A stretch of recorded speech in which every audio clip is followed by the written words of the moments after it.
a flash flood warning for San Bernardino County in Southern California until 7:45 p.m. Pacific Daylight Time.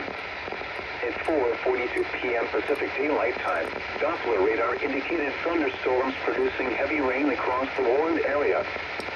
Flash flooding is ongoing or expected to begin shortly. Hazard: life-threatening flash flooding. Thunderstorms producing flash flooding. Source: radar indicated. Impact: life-threatening flash flooding of creeks and streams, urban areas, highways, streets, and underpasses.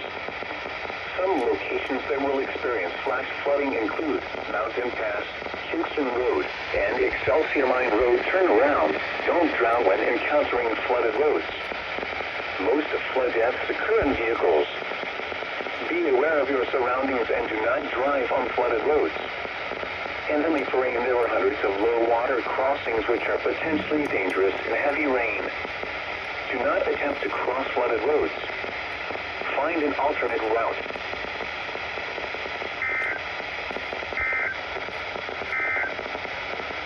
The forecast for Western Clark and Southern